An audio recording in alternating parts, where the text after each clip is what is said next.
Thanks.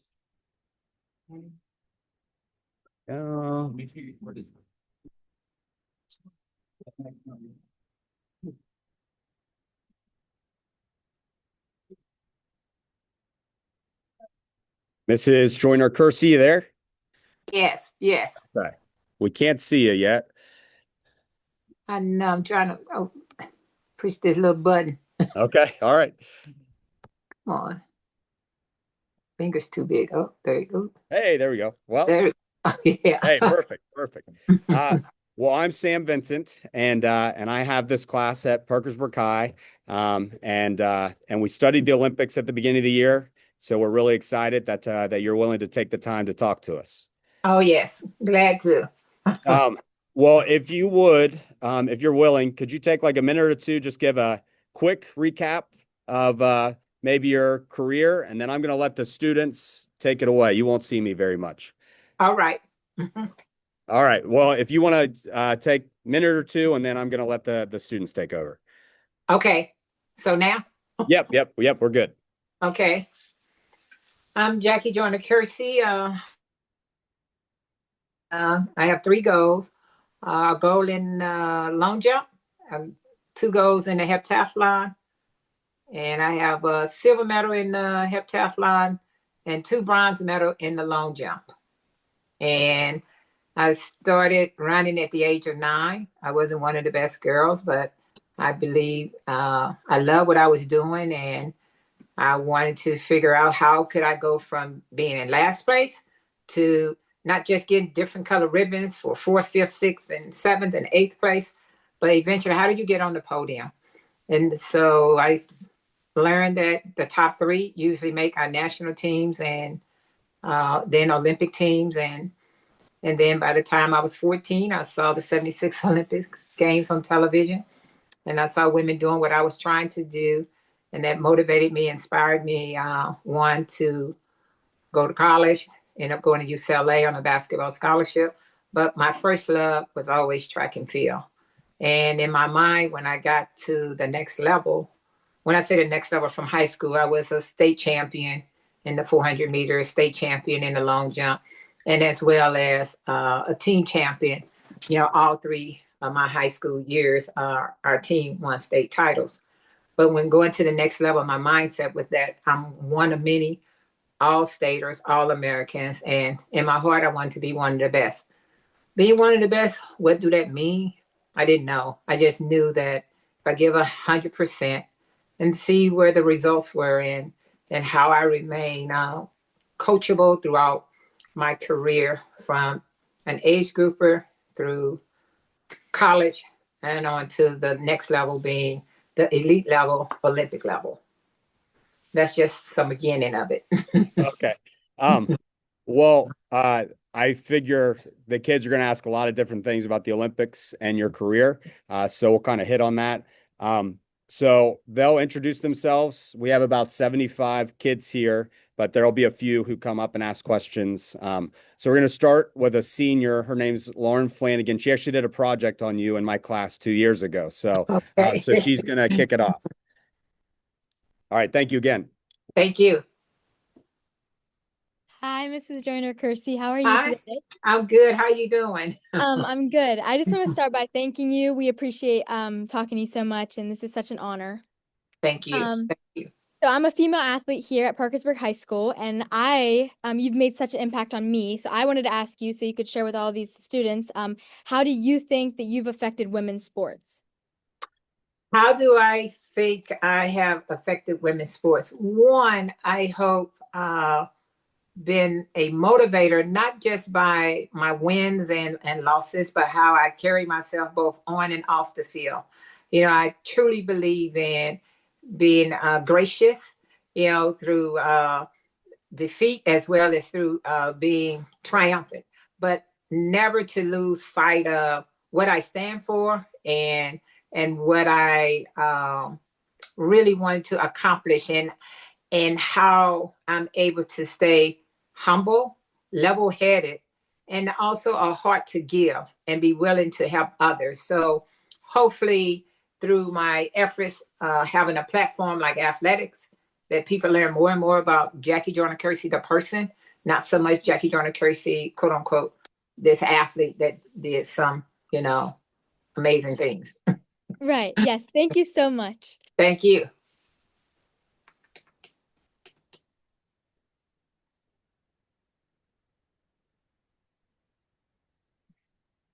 Hello, how are you doing? I'm good. How about you? I'm good. I am also a student athlete. My question for you is, do you think you would have made it into the WNBA had it existed?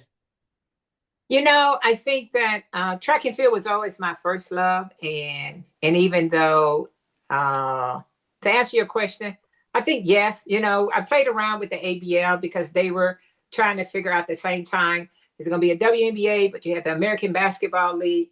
But I want to believe yes because I'm a hard worker, and I think that I would have done everything I possibly could, to put myself in a position where I could have played in the WNBA. Yeah, I was a 4-year starter at UCLA, so I believe I had the goods. But sometimes time just not on your side.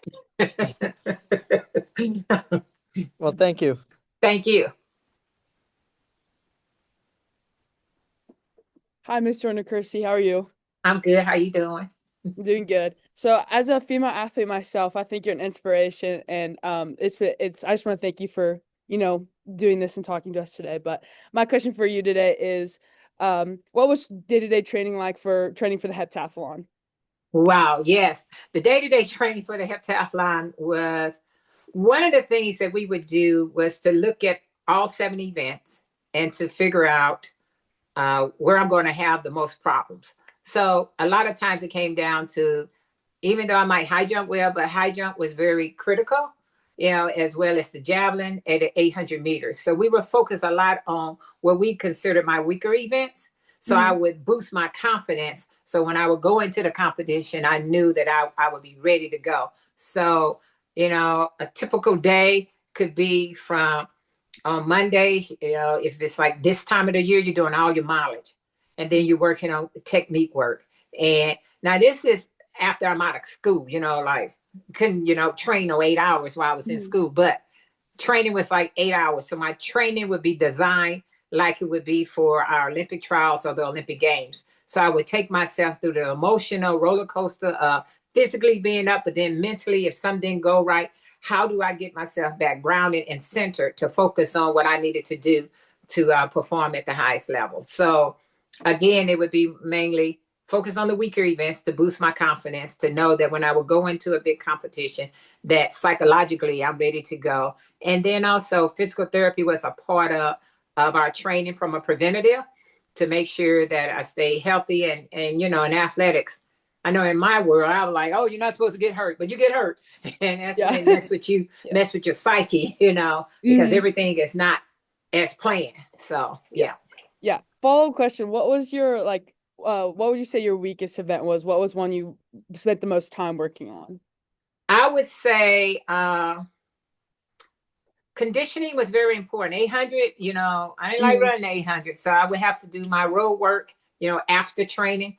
I spent a lot of, because we were doing interval work where I would do like 16 200s and 32-second pace, just try to make sure that I'm going to be ready to go. And javelin, because javelin was so technical that I had to get my body in the right position. And then also shot putting is good too, but you don't, everything is a numbers game. And so when the numbers, with the shot put, it's not as bad if I throw 48 feet versus 50 feet. But if I don't high jump 6'1", 6'2", 6'3", and I'm jumping 5'8", 5'10", then hey, I'm down 300 points. So I would spend a lot of work on the high jump, javelin, 800 meters. Okay, thank you. Thank you. Good luck to you.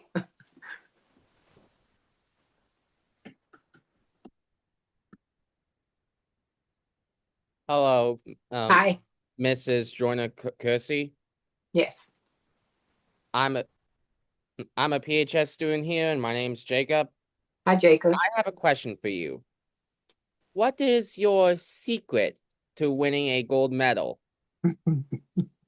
Everyone always think it's a secret. There is no secret to hard work and commitment and remaining coachable and always keeping myself in the position to learn from my coaches and get out there and execute to the best of my ability once you put in the work. So you got to put in the work, and then sometimes it doesn't go according to the plan, and I went to my first Olympic Games. You weren't even born in '84, and I was picked to win the gold medal.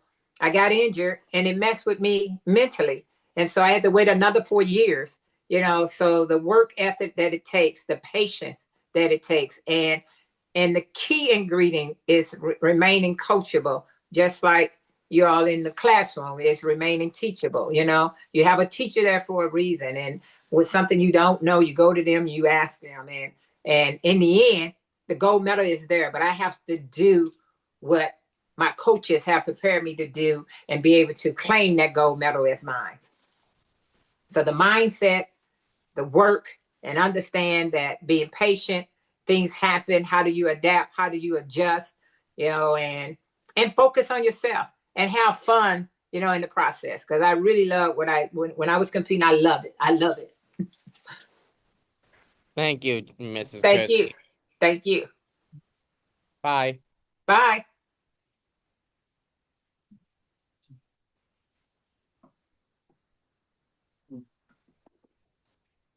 How you doing today? I'm good. How about you? Good. My name's Taylor, and I'm a student here. My question to you today is, do you miss competing in the Olympics? That's a good question. You know what? I do miss it, but reality sets in. I don't want to work that hard anymore. So, I love going, but then when I start thinking about all the hours, all the workload that I had to do, then, I take a deep breath, go, whew, let me cheer somebody else on. So, yeah, so good question though. You miss it, but, mm-mm. Thank you. Thank you.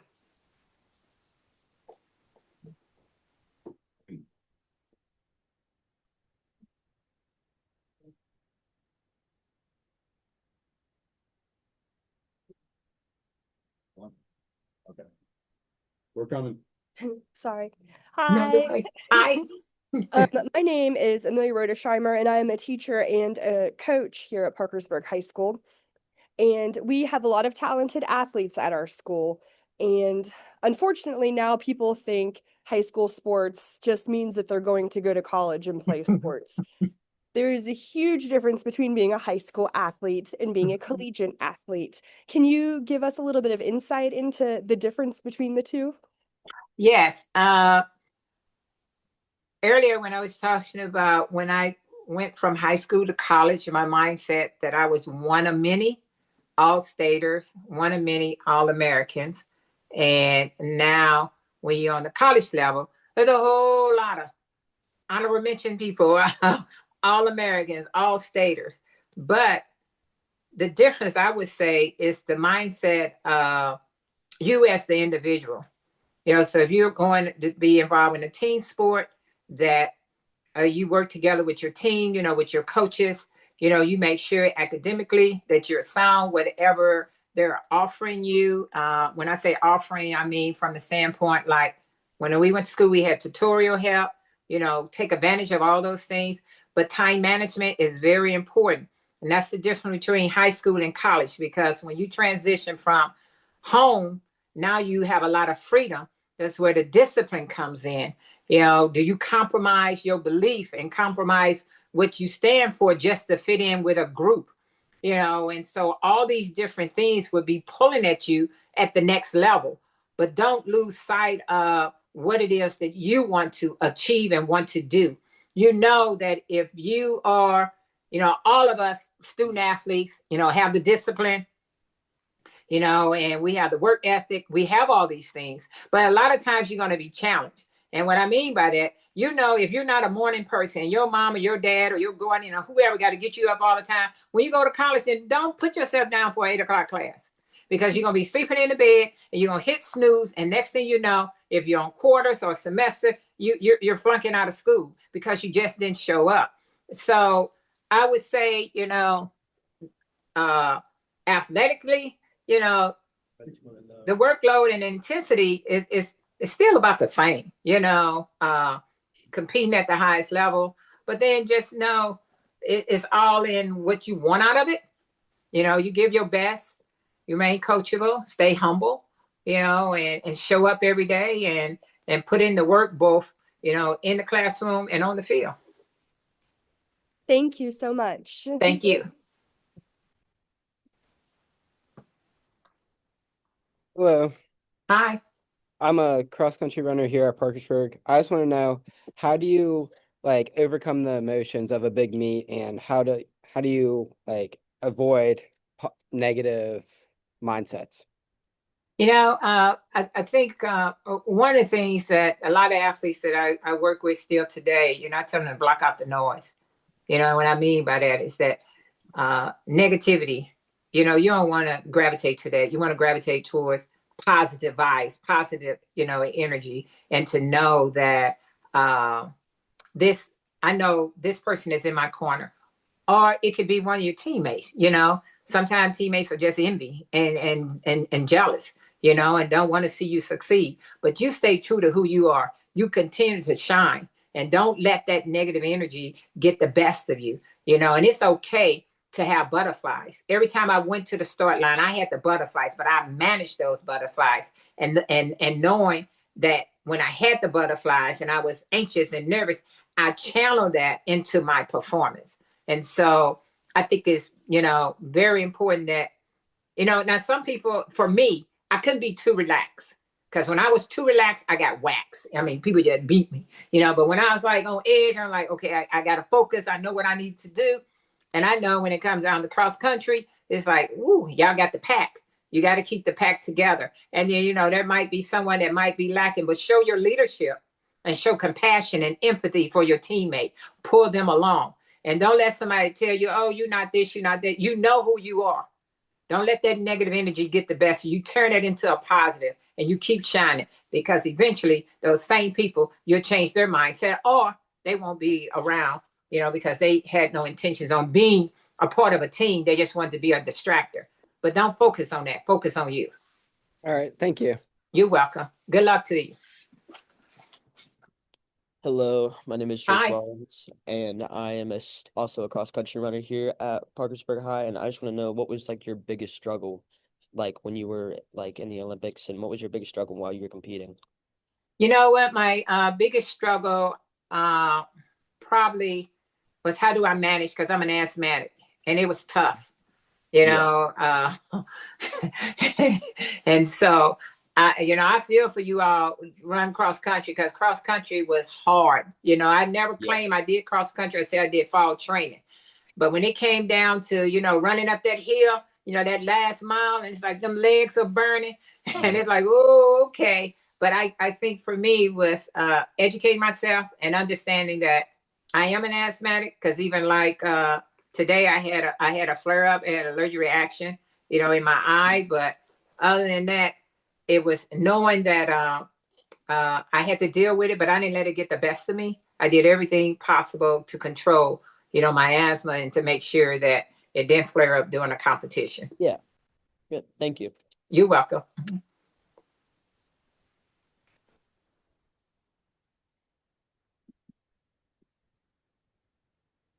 Hi. Hi.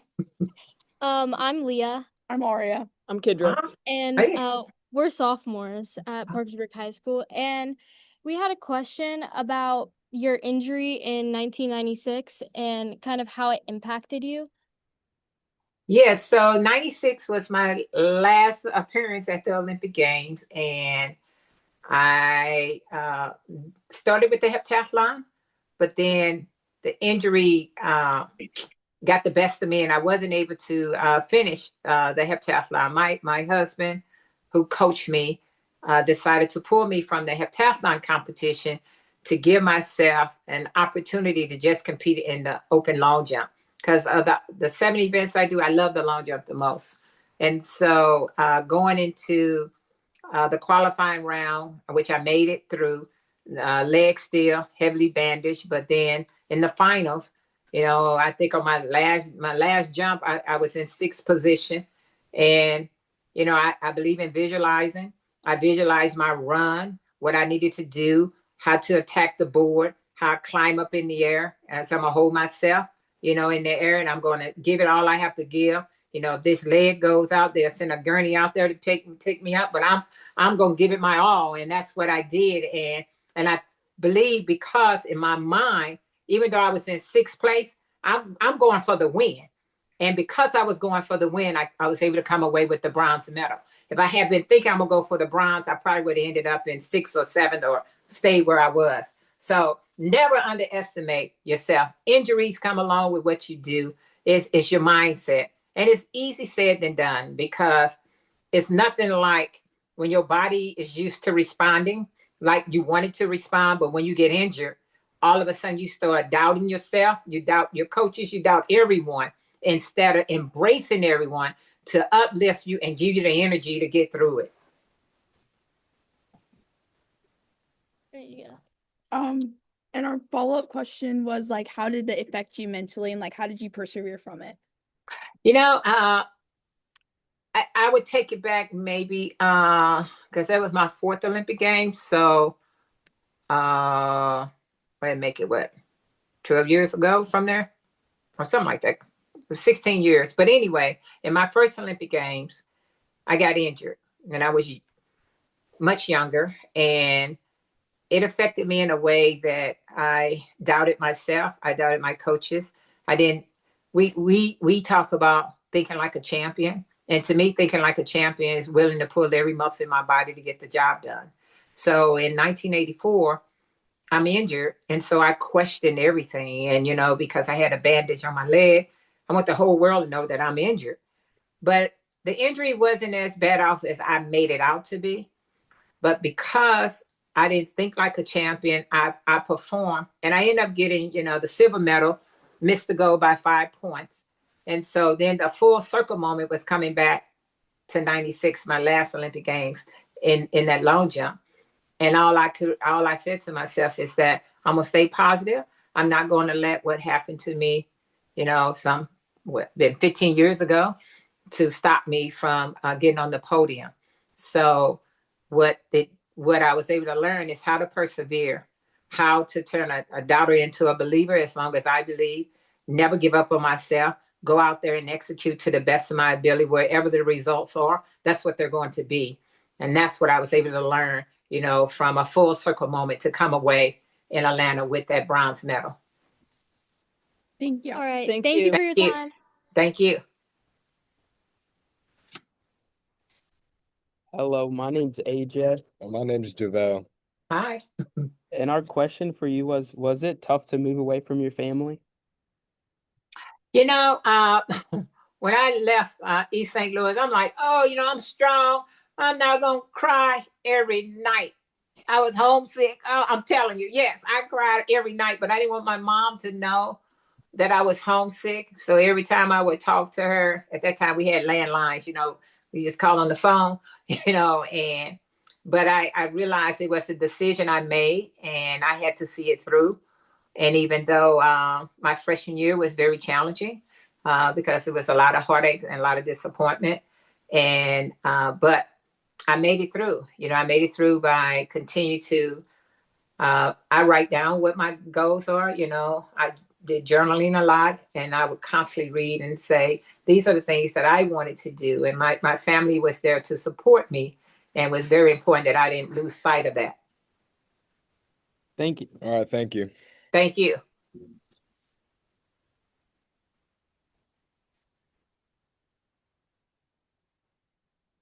Hi, Miss Joyner-Kersee. I'm Savannah. I'm Parker. And Hi. we wanted to ask you today. So I've always been taught that you get better by practicing on your own, not just with your team. How did you stay motivated with practicing and stuff? My philosophy was always that no one could outwork me. I think it's very important that you do everything that your coaches or whoever is working with you designed for you to do. But yes, there are certain things that you can work on. If it's your conditioning, but you always need another set of eyes. You don't need other.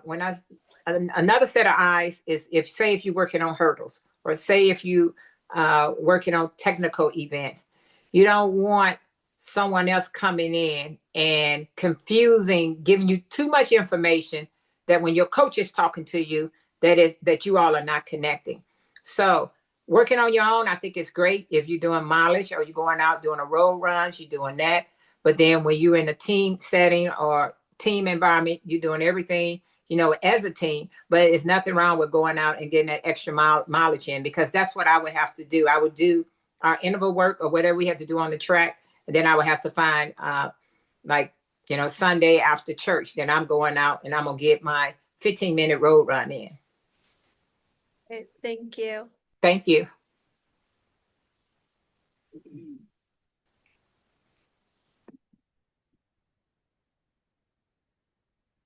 Hi, Hi. I'm Ella. It's nice Hi, to meet Ella. you. Thank you. My question for you is, if you could go back in your career and change like anything, do you wish you would have spent more time with your family and friends throughout your career than training?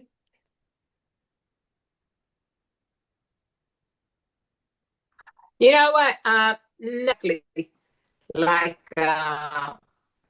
it was designed unbeknownst to me. And I do think that sometimes when you're working towards certain things, there are sacrifices that you have to make.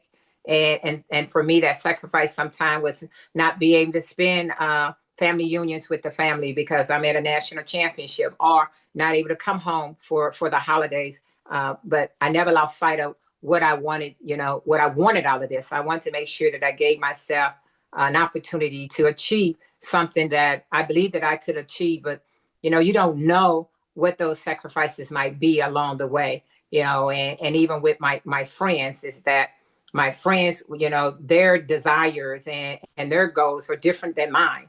So when they might want to go to a party, that's not something I want to go do. I want to make sure I'm getting my rest. I want to make sure that I'm able to get up and go do the workout. They don't have to worry about that. They're going to do something else, but it would impact me. But it didn't really interfere with our relationship and our friendship. It's just that how do we motivate and inspire each other to go our own path. Thank you. Thank you.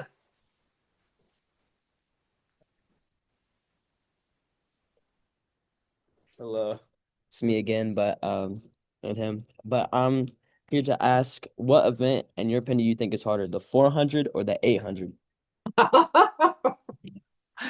Well, I think they both are hard. You're gonna hurt. When you run them right, you're gonna hurt. You can't save anything, because even if you save at the end for the 400, it's gonna burn. The same way with the 8, you think you're gonna loaf and then you're gonna turn it on, it's still gonna burn. So, but I think both events are they complement one another, but Yeah. it takes both the mind and the body and the spirit as well as the mental. Yeah. So I look at someone, my husband, Coach Sydney McLaughlin, and so with Sydney, running the 400 hurdles, but then also being able to go run 47 seconds in the 400, it hurts the same. She'll tell you that, okay, if she run 49, it feels the same way. So you might as well get out there and do what you have to do. Okay. Thank you. Thank you. Thank you.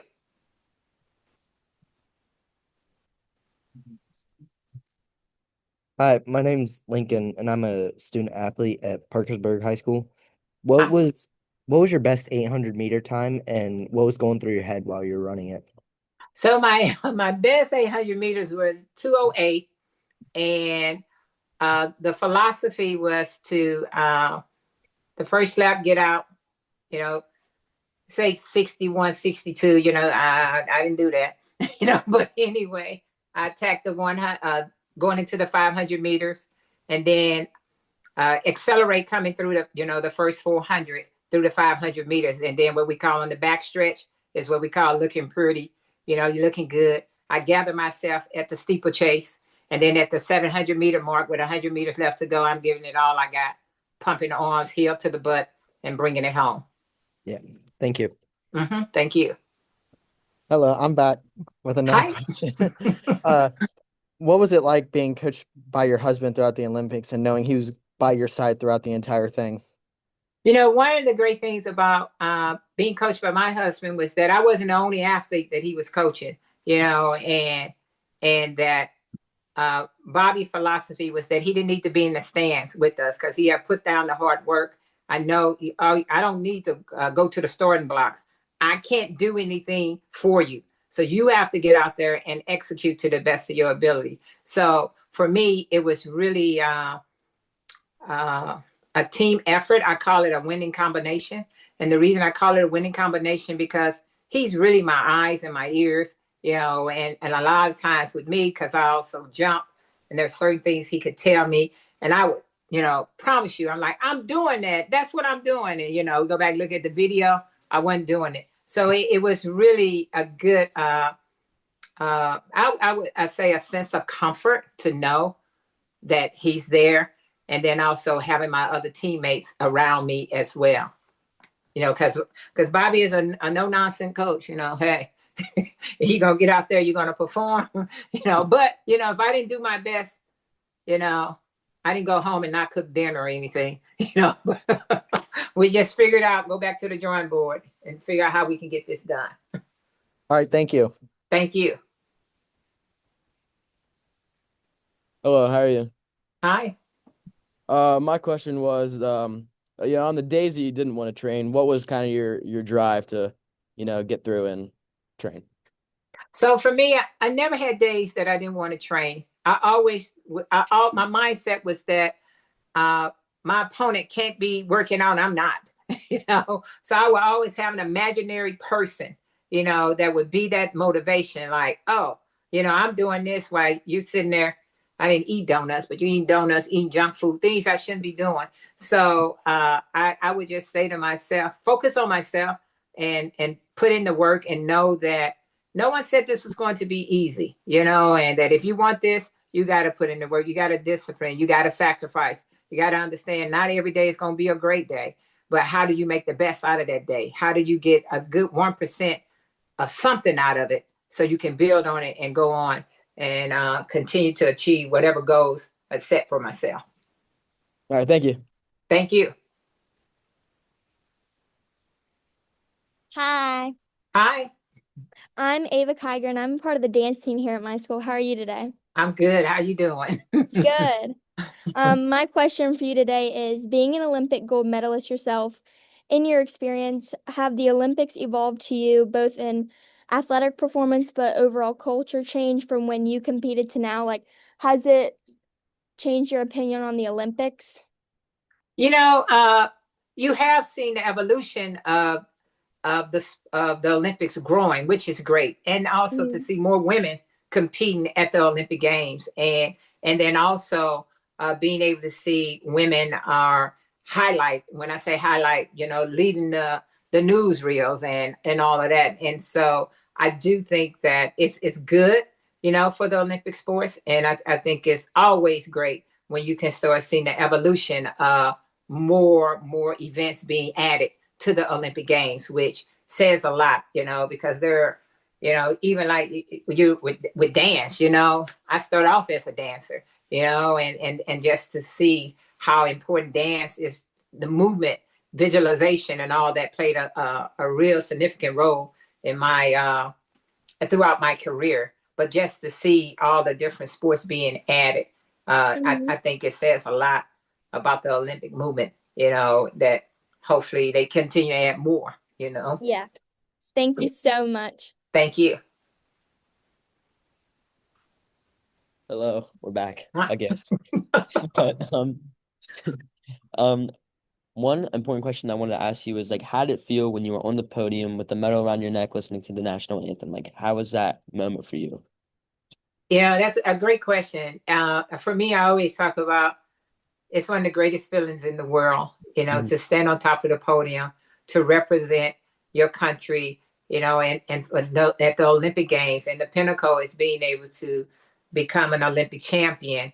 And then I think about all the people who believed in me when I didn't believe in myself, helped me to get there. But even though I'm standing on top of the podium alone, I'm thinking about all those people from the time I started running at the age of 9 until that moment that we were able to do this when I didn't think it could be done. And so, again, it's, I always, when I work with, I have an academy in my community center, and I talk to our young people and I tell them about it. It's like getting that report card and you got all A's. It's like, hey, we aced it. We did this.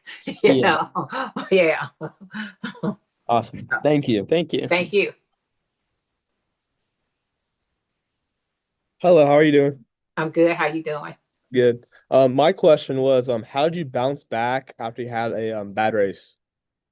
I was able to bounce back is looking in the mirror and saying, okay, did I execute to the best of my ability?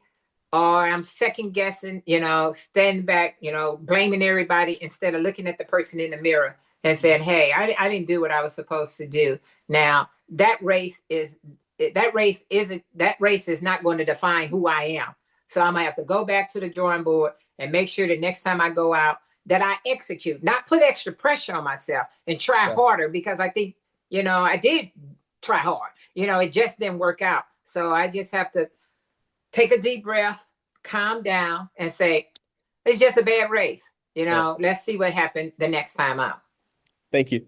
You're welcome.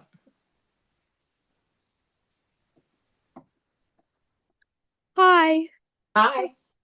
I'm Alaya. And I'm Avery. We're on the girls soccer team here at Parkersburg High School. And my question for you is, have you ever wanted to quit in your career, and how did you overcome it? Well, first, man, I want to say I commend you all, because soccer, y'all do a lot of running, with that little ball, people don't see how much running you do nonstop, but for me, no, I never thought about quitting. And I said earlier, I'm an asthmatic, and even through some of my toughest days when I could not breathe, I never said, oh, I'm going to quit. I'm going to stop doing this. I really love what I was doing. I enjoyed it, and just try to figure out that, some days, it's going to be good. Some days you're not going to be good, and that if I want this, that again, no one said it was going to be easy. You're going to have hard days. How you going to adapt? How you going to adjust? That's why you got coaches out there. You got teammates out there to cheer you on and say, hey, come on, just, maybe too much school load might have been too much and you just fatigued and you're tired. But don't put in your mind you want to quit. If you love this, you'll find a way to make it work. And just know that on this day, we having an issue with, when I say we are, it's like I'm having an issue with, soccer today. But that doesn't mean that I don't love soccer. I'm going to come back. I'm going to bounce back. I'm going to bounce back stronger. Right. Thank you so much. Thank you. Hi, how are you doing? I'm good. How you doing? My question is, what was your nutrition like while competing? My nutrition wasn't the best. I had to learn to discipline myself. I had ate a lot of junk food, and didn't realize the importance of it, especially on the high school level. It's like, oh, I can eat this and I'm still the fastest and I can do this and I can do that. But you don't realize that your energy level fluctuate and it changes. And so nutritional wise, I had to learn what I could eat and what I couldn't eat, and how it was impacting my mood, my attitude versus in school, all of that. So there is it's one thing to ask your body to do all these physical things, but then if you're not feeding the proper nutrients into your body, you will pay a heavy price. So that's where journaling come in. You write down, what you eating. I would write down what I'm eating, and I didn't realize I was just eating junk all the time. No solid food, It's like, oh no, I don't need that. No, it's a combination of all those things. Nutrition, all of that plays a role. And come to find out, I have food allergies. So a lot of things I was eating was triggering my asthma, and so nutrition, all that is very important, very important. All right, thank you. Mm-hmm.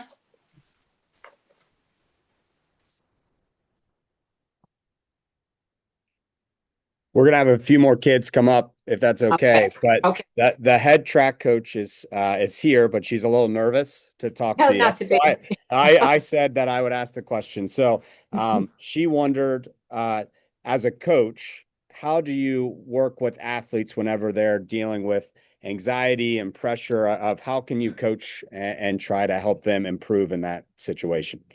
I would say one, continue to pour into them and try to take them out of an anxiety situation. Have them to calm down and get the nerves collective, then bring them back, and then also continue to talk with them that you can do this. You're ready for this. And it takes time. And then also helping them to. I don't know if on staff you have someone else that they can go and see, because it's good if they can go and see someone. Because for me, when I was coming up, we didn't have a lot of those tools being available to us. What's causing the anxiety, and try to figure out, and then collectively, how can we work? We being whoever that other individual is, how can we work together to make it easier on this person? And then there's just some people, they just like they have to regurgitate all the time. That's just gonna be them. So we know they're gonna do it. Once you do it, okay, let's go. It's time to go. You gotta get on the line, we gotta go. There's not gonna be any pampering. You gotta go. Okay. I'm gonna ask a question too before the next kid comes up here. In your 4 Olympics outside of competing, what was kind of the coolest thing that you did in the different cities, or did you meet people from other teams or other countries while you were competing? Yes, I would say the coolest thing probably at one time we were all like exchange uniforms. I thought that was pretty cool. Being able to meet, Prince Albert of Monaco. He's really big in track and field. Athletics they call it. Being able to meet different queens as well as presidents. You go to all these different dinners. It's one thing you think you're running, but then all of a sudden people invite you to all these really lavishish things. It's like, whoa. So and then just also making friends for life from different countries that we still stay in contact with. See them. I was at the Olympic Games last year in Paris. This year we were in Tokyo for the World Championship. So we all, see each other and, gather and share different things. And then also how we help each other with our own different charity events. Very cool. All right. I think there's maybe a few more kids and then we'll kind of wrap it up if that works for you. Yes. Okay. All right. Perfect. All right.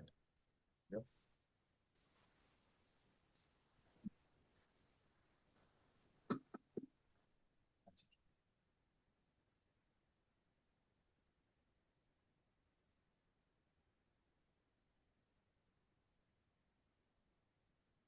Hello, how are you doing? Hi.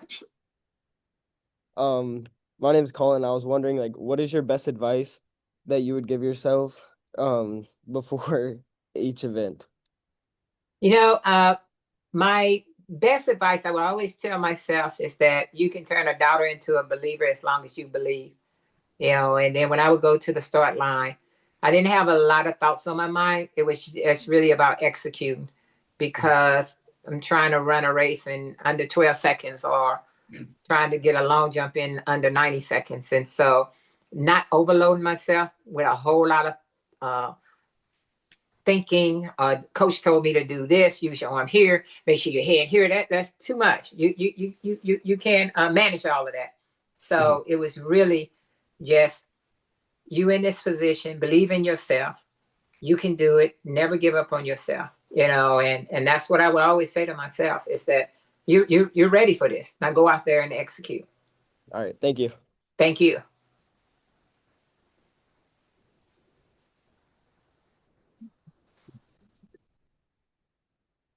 Oh, I'm back again. Hi. My question is, what advice would you give to a high school athlete that is trying to get into track and field but don't know how to get their foot in the door? My advice to them is one, to just go out. Is really go out, and be a part of the team. Talk to the coaches and just get out there. Because when you say trying to get their foot in the door, is that have they ever ran before? when they Yeah. just don't know. Yeah. So I think just go out and make friends on the team and go out there and talk to the coaches and have fun with it, enjoy it. Because sometimes you don't know. I didn't know I had the ability. Someone else saw the potential in me. I was just out there having fun. And I didn't know nothing about the Olympics. And when they said something about it, I'm like, oh, okay, let me see it. And I saw it on television. And I'm like, whoa, maybe I can go to the Olympics and be on TV. That's what my attitude. So, yeah. So be encouraged and go out there and try it. And don't limit yourself to one event. Try different things, and you'll find that, at first I think I wanted to do this. Now, I like doing this. I like doing that. Because I didn't know I was going to be a multi-eventer. I never ran hurdles in high school. I didn't know how to run hurdles. When I ran them, I would wear with knee pads because I thought I was going to hit my knees because I played volleyball. So it was like, but I just went out there and I enjoyed it. So All right, tell thank whoever you. it is. Okay. Good luck Thank to you. you. All right. Thank you. Back We're again. back again. Okay. Okay. Our So question was, what does it mean to be the first lady in track and field? Oh, it's such an honor because during my time, I was in a position where, they call me the first lady, and then also to work with my husband, also Coach Allison Felix, and so to see how everything come full circle, and for me, is to keep things in perspective and to know that you are a role model for so many, and not to take it for granted. Awesome. I have one more question. I just want to know, like, did you have any like pre-race rituals or like superstitions? No, I wasn't one of them that, I got to put this shoe on first. And only thing I would do is that I visualize. I go to the start line, I visualize the race. I see myself, if I'm running the hurdles, I know the first 3 hurdles, in the middle is going to be the competition. Then I know I got 7, 8, 9, 10. I'm going to gather myself and I got 5 strides to the finish line and I see myself winning. That's what I would do. Awesome. Okay. Thank you. Thank you.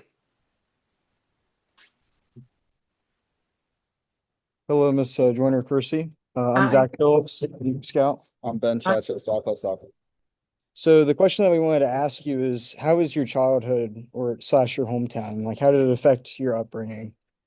So, my childhood come from my mother and father were teenagers, 14 and 16 years of age when they had my brother Al first. I'm the oldest girl, second child in the family. My brother, who also was an Olympic champion in triple jump. And we didn't have a whole lot. When I say a whole lot, materialistic things, but it was instilling us to work hard. Nothing could ever be given to us. And so I think that set me on the path that I'm on, to know that through hard work, things happen, and sometimes it happens for the best. But then also that even though when you work hard, you might not achieve the goals that you set for yourself, but it doesn't mean that you won't achieve it. So for me, growing up in a community like East St. Louis, a lot of drugs, violence, but I knew what I wanted out of life, and I knew the path I was going to take, and not be distracted by distractors try to stop me from achieving different goals. Thank you. Thank you.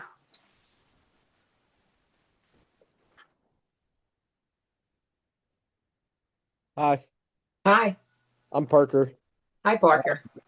My question was, did you ever compete against your sister-in-law? And if you did, were you guys super competitive, or how's that like? Florence and I, we never competed against each other.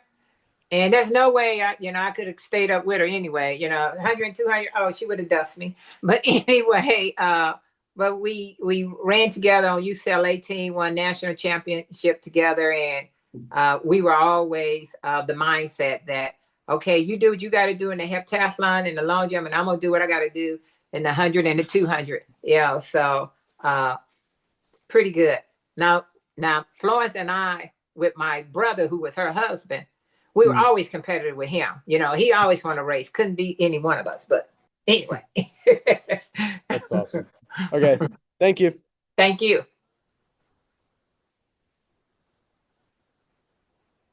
Hello. Hi. I was wondering how it feels to have an award named after you. You know what? It's really it's such a great honor. You know, because in my lifetime, I never would have thought that would have happened. But it's great, to have the Jackie Joyner-Kersee Award, which they'll be giving it out in a month from now. In Orlando. So I'm pretty proud of it. Yeah. All right. Thank you. Thank you. Anybody else? Anybody? AJ?